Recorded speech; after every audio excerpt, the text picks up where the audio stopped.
Saidinha temporária, pode ou não pode? Bom, você deve estar acompanhando nas mídias as questões sobre a proibição da saidinha de Natal, Dia dos Pais, Dia das Mães, e eu quero falar sobre isso com você hoje, tá certo? Mas antes de dar continuidade ao nosso vídeo, eu quero te pedir, se inscreva no nosso canal, ativa o sininho das notificações para você receber sempre a notificação de um vídeo novo que nós postamos toda semana, e dá um like nos vídeos que você gostar, não somente nesse, mas os outros, para que o YouTube entregue para o maior número de pessoas. Compartilha com os amigos, beleza? Entra no nosso site também, oscarcursos.com.br. Valeu! O Brasil, na Constituição Federal de 88, adotou proibições à prisão perpétua, de modo que a pessoa, por exemplo, não pode mais passar de 40 anos na cadeia, nem que ela tenha sido condenada a 150 anos. Antes era 30 anos, e agora, com o pacote anticrime de 2019, passou para 40 anos, 30 para 40. Artigo 75 do Código Penal. Por que coloca esse marco? Para que a pessoa não fique presa pelo resto da sua vida. Isso é bem comum nos Estados Unidos da América.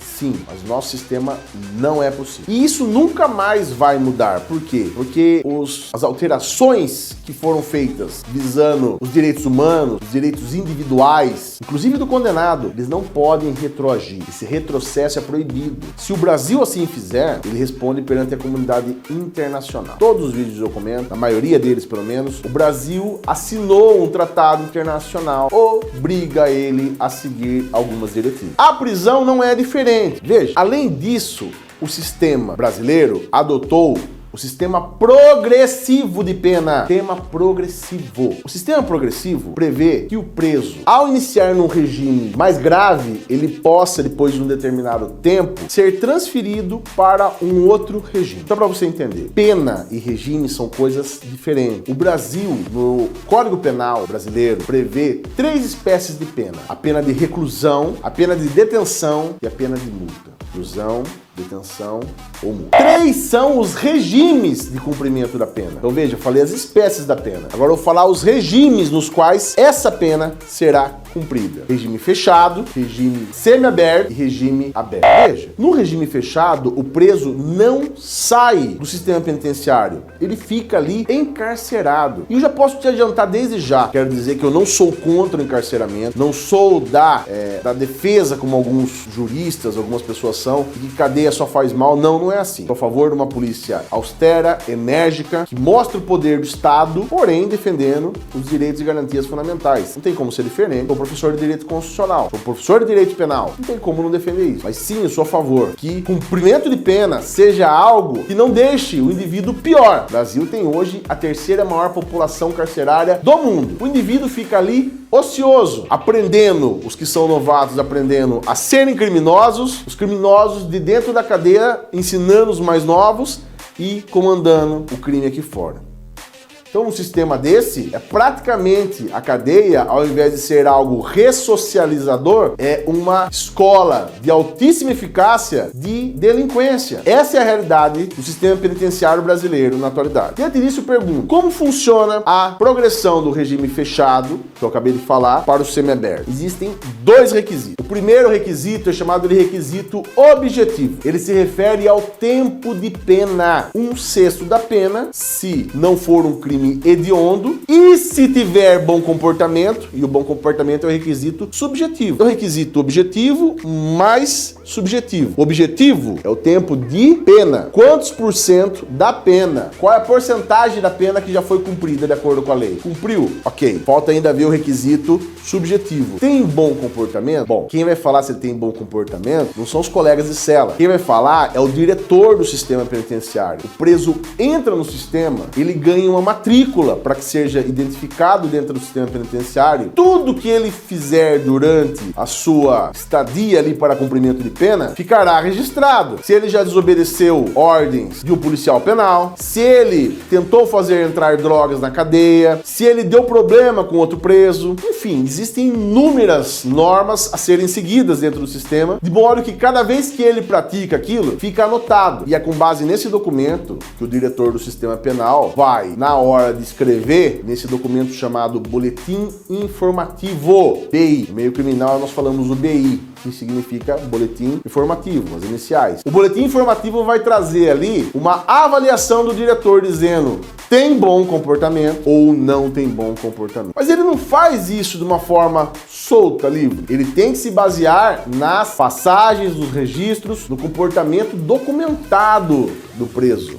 Entendeu? Então, se o preso cumpriu o tempo mínimo de pena e ele, além disso, demonstrou bom comportamento, ele pode progredir. E é justamente essa expectativa de progressão que faz o preso se comportar, entendeu? O preso, ele sabendo que há um benefício de ir para um regime mais leve, por exemplo, semiaberto, onde ele, além de poder trabalhar, além de ele estar ativo no dia a dia, estar mais próximo da família com as saídas temporárias, ele não vai querer, portanto, voltar a delinquir dentro da cadeia, porque ele sabe que se ele fizer isso, ainda que ele tenha cumprido o tempo de pena, não vai pra frente, porque não tem bom comportamento, entendeu? Bom, agora você já entendeu que não é tão simples progredir. Quando a pessoa chega a ir para o regime semiaberto, ela já cumpriu uma boa parte no regime fechado, teve um bom comportamento, não teve nenhum problema lá, não desrespeitou, e saiba você, tem muita regra, saiba você, é bem comum dar um problema com uma pessoa da cela e todo mundo pagar por isso. Então não é tão simples vir com um BI de bom comportamento, tá? Quando ele vai para o regime semiaberto, nas datas festivas, ele tem direito de sair por poucos dias e depois retornar. Ele sai no Dia dos Pais, ele sai no Dia das Mães, ele sai no Natal, e é justamente essa a ideia do sistema progressivo. Progredir. Agora, Oscar, você está querendo dizer que se não tem prisão perpétua, ele não pode ficar preso para sempre? Isso. Não pode. Então o sistema é progressivo e inevitavelmente ele vai progredir? Sim, ele vai progredir. Ele não pode ficar fechado a pena toda.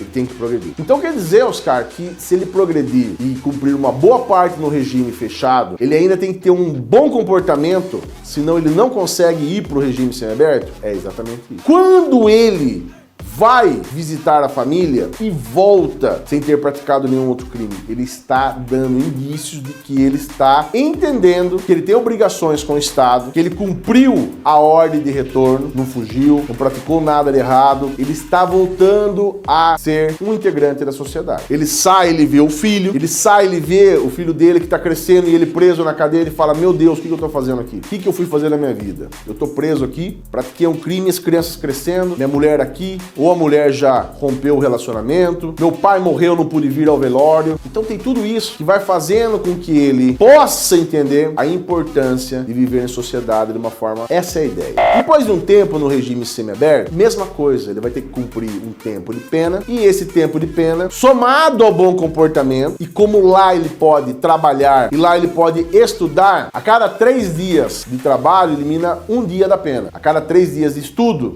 elimina 1 dia da pena. Aí ele começa a querer estudar e trabalhar também para bater a pena. Então veja, um sistema falido, um sistema caído, um sistema sem investimento, um sistema que amontoa 46 homens no local que muito precariamente comportaria 4, homens dormindo no chão, misturando primários com reincidentes, um banheiro totalmente desumano para que a pessoa use ali as suas necessidades fisiológicas. Esse sistema ainda assim consegue fazer com que o cara não queira voltar. O preso não vai querer voltar. Mas se ele praticar algum crime, Oscar, e aí que entra nosso assunto, pra valer. Há a possibilidade dele sair e praticar algum crime? É óbvio que sim. É claro que sim. Infelizmente sim. Mas eu pergunto pra você, se eu tô falando pra você que a Constituição Federal proíbe a pena perpétua, um dia, nem que seja daqui 12 anos, 15 anos, ele vai sair da cadeia ou não vai? Vai. Se ele não tiver a saidinha, tudo bem, agora nós tiramos a saidinha, o mundo será um paraíso.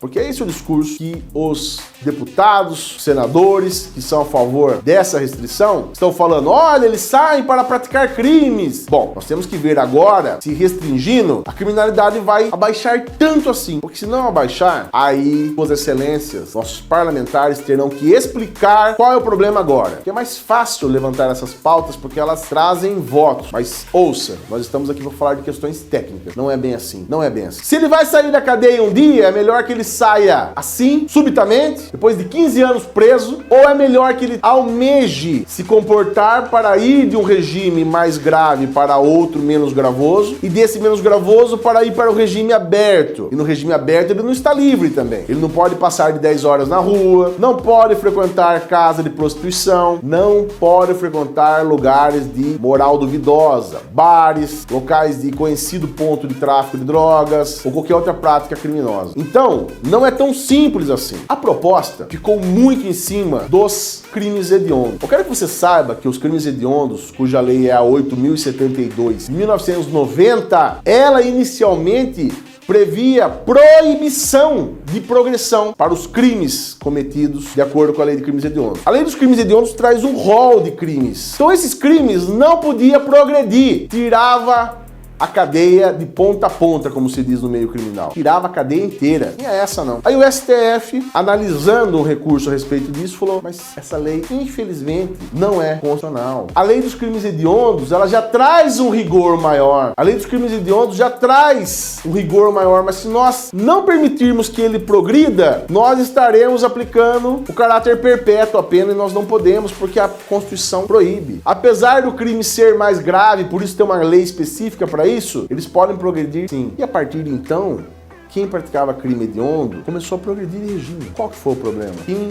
furtou uma caixa de canetas era preso por furto e progredia com um sexto. A partir dali, o estuprador também começou a progredir, só que com um sexto. Ou seja, toda aquela ideia de rigor da lei de crimes hediondos cai por terra. Por quê? Bom, eu vou progredir 1 hora e eu furtando uma galinha, né? Ladrão de galinha. E o latrocida, o cara que vai com um revólver, mata o dono do relógio para pegar o relógio, progride com um sexto da pena. Bom, não tem sentido. E aí vem a lei de 2007 e fala, bom, já que nós vamos ter que progredir quem pratica crime hediondo, não é justo que ele progrida com o mesmo patamar, com o mesmo lapso temporal que quem pratica crimes comuns, que não estão no rol dos crimes hediondos. Vamos fazer o seguinte, vamos fazer uma lei, agora em 2007, que fala que progride, mas a quantidade de pena é maior. Precisa cumprir 2/5 da pena para progredir. E se for reincidente específico, 3/5. 2/5, reincidente específico, 3/5. E aí 1/6 progride só quem praticou crimes comuns. Entendeu? Então essa briga não é de hoje. A questão da progressão, da saidinha, ela não é uma coisa agora, não é feita pelo governo atual, nem pelo anterior. Em 1990, você vai lembrar quem que era o presidente. Estava na disputa ainda, foi em 89, Lula e Collor. Em 1990, essa lei, nós estávamos em outra era, não é nem em outro século só, em outra era. Então não dá pra falar que é uma coisa de agora. A Constituição de 88 falou a respeito, em 1990, a lei dos crimes hediondos, começou a discussão sobre a progressão dos crimes hediondos, depois os crimes hediondos começou a progredir com um patamar igual, em 2007 veio a lei, se todas aquelas premissas que eu falei pra você sobre o regime de pena, as espécies de pena, então não é algo tão simples, ok? E a ideia agora é que volte atrás. Quem é condenado por crime hediondo, não progride. Nossa, Oscar, você está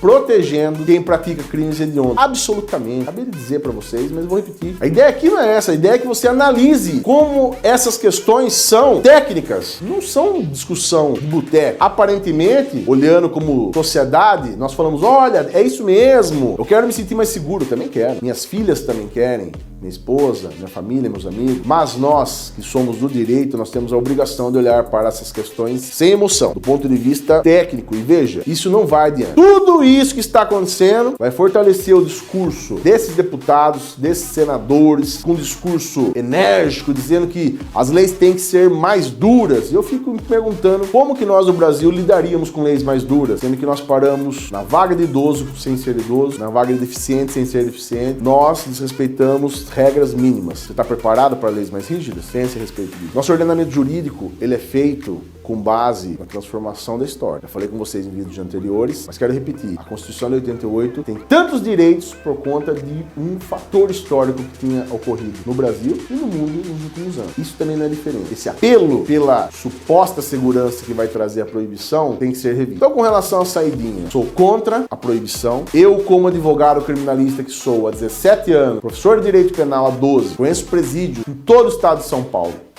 Presídios de segurança máxima, presídios que colocam as pessoas ligadas às facções criminosas. Conheço centros de ressocialização, que são aqueles que já trazem o preso que quer ir pra lá. E normalmente quem vai pra lá é aquele que não quer jamais voltar pro sistema penitenciário, porque quem está no sistema não aceita quem vai pra esses lugares. Que é muito leve, trabalha com computadores, com trabalhos braçais, em conjunto com os policiais penais. Eu conheço muito bem, estou falando com propriedade. Não vai ser bom o resultado disso. Ele vai ser mais prejudicial do que benéfico, tá ligado?